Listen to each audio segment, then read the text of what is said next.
Dali-dali siyang pumasok sa isang animoy laboratory dahil sa may humahabol sa kanya na isang armadong lalaki.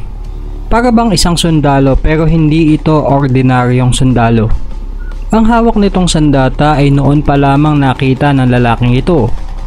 Nang pumasok siya sa isang building ay sobra siyang nagtaka. Una dahil siya ay nasa gitna ng kagubatan sa paa ng Sierra Madre at paanong magkakabuilding doon.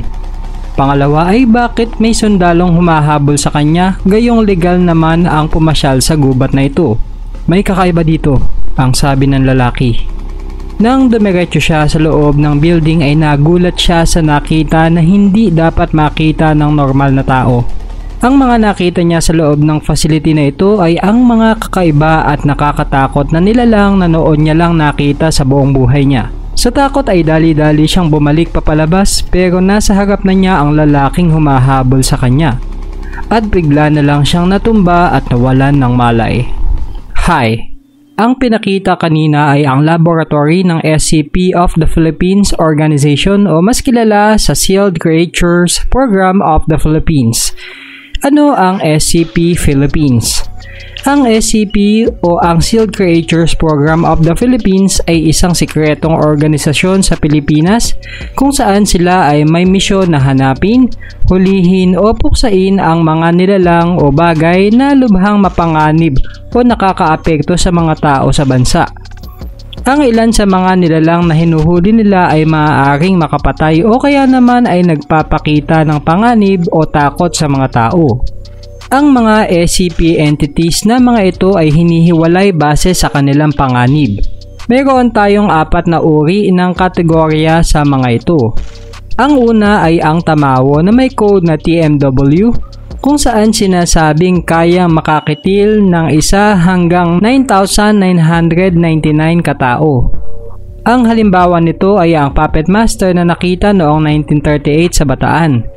Sunod naman ay ang Berkakan na may code na BRK, kung saan sinasabing kayang makakitil ng 10,000 tao hanggang sa 99,000. Ang halimbawa ng SCP sa kategoryang ito ay ang Banawari na ang origin ay hindi pa natutukoy. Ang ikatlong kategorya naman ay ang Bakunawa o may code na BKN. Ang mga nilalang sa ilalim ng kategoryang ito ay lubhang mapanganib dahil maaari silang pumatay ng mula sa 100,000 na katao hanggang sa pinakamasamang pwedeng mangyari sa mundo o kaya naman ay magdudulot ng extinction sa mga tao sa buong mundo.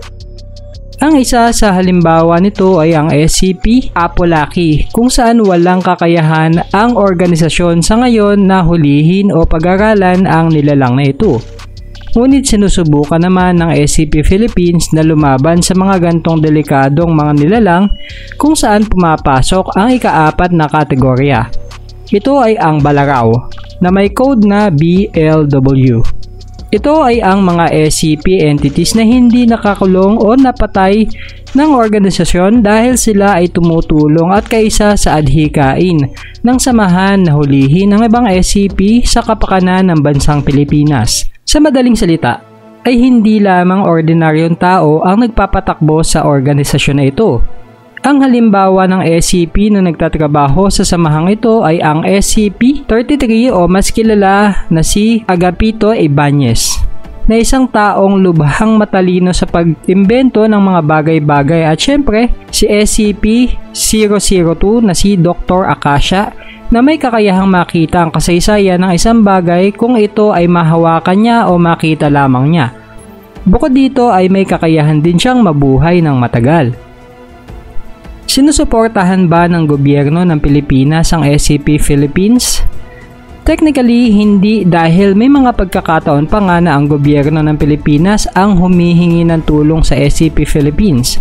At dahil hiwalay ang SCP sa Philippine government ay may pagkakaiba din ang layunin nila pero karamihan ng adhikain nila ay magkaparehas at ito ay ang mapanatili ang kapayapaan, kayamanan at kapangyarihan ng bansang Pilipinas na kinikilala sa buong mundo. Kung hindi under the Philippine government ang SCP Philippines, saan sila kumukuha ng pondo?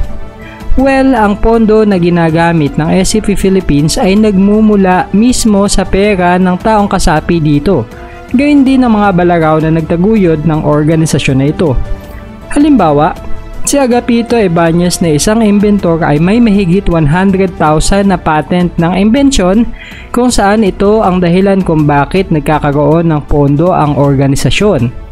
Gayon din ang balaraw na si Dr. Acacia na alam halos lahat ng kasaysayan o sa madaling salita ay alam din niya kung saan nakatago o may nawawalang kayamanan sa buong mundo. Gayon din ang posibleng lugar na puno ng ginto, langis at iba pang likas na yaman.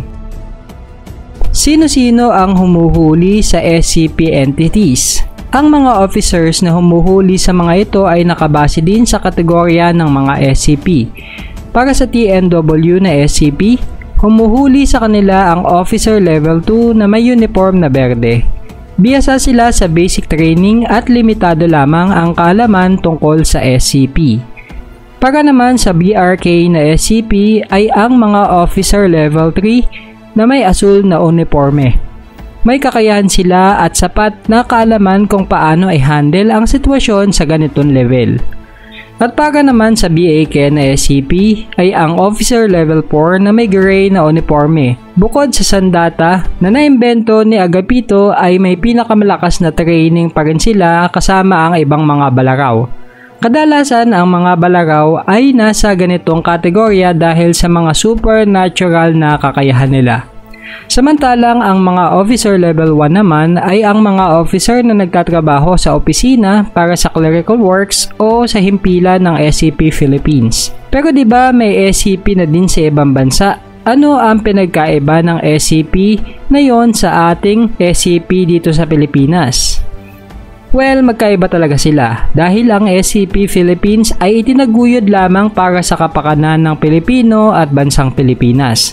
Kung ang nilalang ay nasa ibang bansa at hindi nakakaapekto sa mga Pilipino sa lugar na iyon, ay walang aksyon na gagawin ng organisasyon na ito. At kung may katanungan pa kayo ay huwag lamang kayong mahiyang mag-comment sa comment section. Sa susunod ay ikukwento ko sa inyo kung paano nagsimula ang SCP Philippines noong taong 1873. O diba napakatagal na pala nito. Pero bakit nga ba alam ko ang mga bagay na ito? Well, ito ay dahil ang nagsasalita mula sa umpisa ay walang iba kundi si SCP-002 o si Dr. Acacia. By the way, maaari mo din palang bisitahin ang website natin na Sealed Creatures Program of the Philippines.io at I am sure na mas maiintindihan mo ang organisasyon natin na ito.